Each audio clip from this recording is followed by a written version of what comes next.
ओम शांति। ये कहानी है एक किसान की जो कि बहुत मेहनती था। वो बड़ी मेहनत करके खेतों में अनाज उगाता था और उसकी देखभाल करता था और अक्सर उसकी फसल खराब हो जाती। कभी सूखा पड़ जाता, कभी तेज धूप, कभी आंधी, कोई ना कोई कारण से उसकी फसल खराब हो जाती। एक दिन वो किसान अपने पेड़ के नीचे बैठकर बर्बाद हुई फसल को देख रहा था और तभी वो गुस्से में आसमान की तरफ देखकर कहता है, मालिक, लोग आपको महान मानते हैं, सर्वज्ञानी मानते हैं, सबसे बड़ा मानते हैं, कहते हैं कि आप सब जानते हैं, लेकिन ऐसा लगता है कि आपको कुछ भी नहीं पता। मुझे ये लगता है कि आपको तो ये भी नहीं पता कि फसल कैसे होती है। अगर आप ये जानते हो तो हर समय जो बाढ़, आंधी, तूफान आते हैं वो कभी नहीं आते।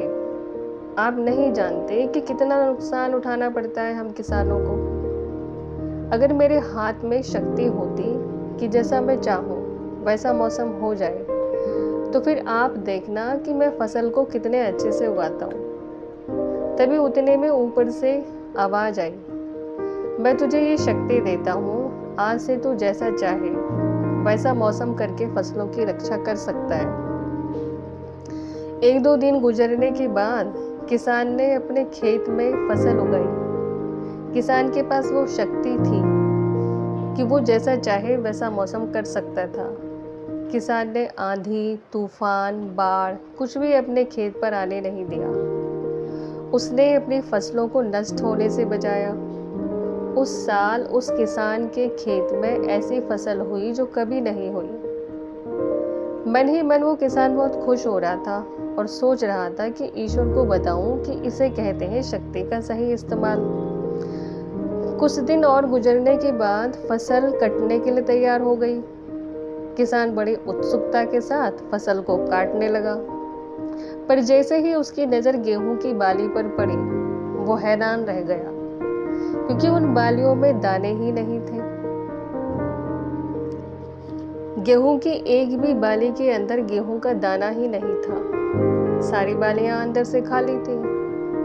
अब वो किसान बड़ा परेशान हो गया और फिर से ईश्वर को पुकारने लगा। वह जोर जोर से चिल्लाते हुए कह रहा था कि शायद तुमने मुझे कोई सजा दी है। तभी ऊपर से आवाज आई कि मैंने तुम्हें कोई सजा नहीं दी है, बल्कि इसके जिम्मेवार तुम खुद हो। तुमने अपने पौधों को संघर्ष करने का मौका ही नहीं दिया। ना ही तुमने उन्हें आंधियों से जूझने दिया, ना ही बारिश सहन करने दिया और ना ही धूप में तपने दिया। एक भी चुनौती का सामना तुमने उन्हें नहीं करने दिया। इसीलिए सारे पौधे अंदर से खोखले रह गए। जब आंधी, तूफान, बारिश और तेज धूप पड़ती है तभी संघर्ष करते हैं और इसी संघर्ष से ताकत पैदा होती है, जिसमें शक्ति होती है, ऊर्जा होती है और इसी संघर्ष से गेहूं का दाना बनता है। तुमने उन्हें बुरे वक्त से गुजरने ही नहीं दिया जहां उनका जन्म होता। सारे बालियां इसीलिए खोखली रह गईं क्योंकि तुमने उन पौधों को संघर्ष कराया ही नहीं। यही बात हमारे साथ भी है। कहानी से हमें ये सीख मिलती है कि बुरा वक्त जो होता है, जिसे लोग संघर्ष कहते हैं, स्ट्रगल कहते हैं, यहीं से इंसान की ग्रोथ होती है। आपको पता होगा जब कोई डायरेक्टर मूवी बनाता है तो सबसे डिफिकल्ट रोल बेस्ट एक्टर को देता है।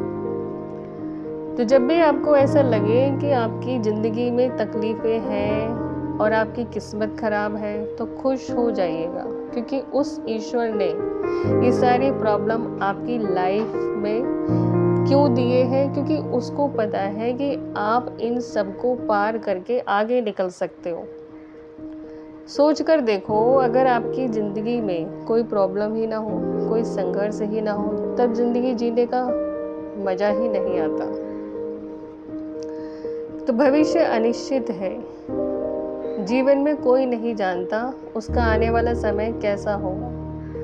इसलिए जब भी बुरा समय आए तो हमेशा याद रखना कि यह भी एक समय ही है और समय कभी किसी के लिए ठहरता नहीं है। यह बुरा समय आज नहीं तो कल बीत ही जाएगा। इसीलिए जीवन में कभी निराश नहीं होना चाहिए, कभी उम्मीद नहीं छोड़नी चाहिए और हमेशा अच्छे कर्म करते रहना चाहिए, क्योंकि अच्छे कर्मों का फल जरूर मिलता है। इसीलिए हमेशा अच्छे कर्म करिए। तो हमने कहानी सुनी। तो जब जीवन में कोई विपरीत परिस्थिति आती है तो हम अपने आप को कितना शांत रख पाते हैं, कितना स्थिर रख पाते हैं। अगर कुछ बातों का ध्यान दें तो हम अपने आप को विपरीत परिस्थितियों में भी शांत और स्थिर रख सकते हैं। पहली बात है, दो शब्द है, एक है परिस्थिति, दूसरा है स्व स्थिति। परिस्थिति कहते हैं ना, तो पर माना दूसरा, परिस्थिति। तो परिस्थिति हमारे हाथ में नहीं है, लेकिन स्व स्थिति हमारे हाथ में है।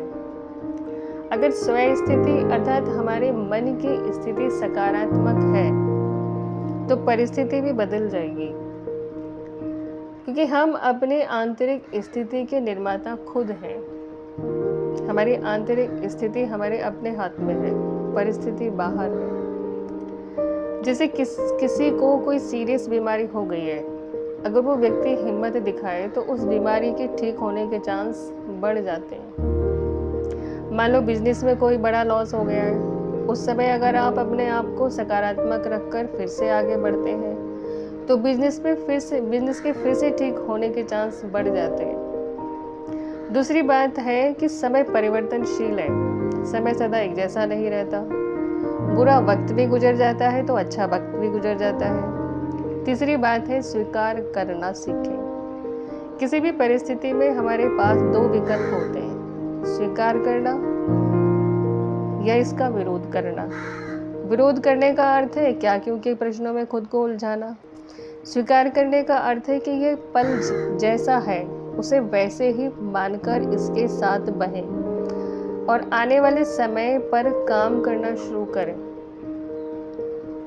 मन को सिखाना है कि जो है सो है, अब आगे करना है, आगे क्या करना है, जो है सो है, आगे क्या करना है, उसके लिए तैयार हो जाएं, बजाय इसके कि ऐसा क्यों है। चौथी बात है कि जीवन में जब कोई परिस्थिति आती है तो उस परिस्थिति को सीखने के अवसर के रूप में देखें, उस परिस्थिति से शिक्षा लेकर आगे बढ़ें। अपना फोकस अपने लक्ष्य पर रखें, जो आप करना चाहते हैं, बजाय विपरीत परिस्थिति के बारे में बार बार सोचने के। धन्यवाद। ओम शांति।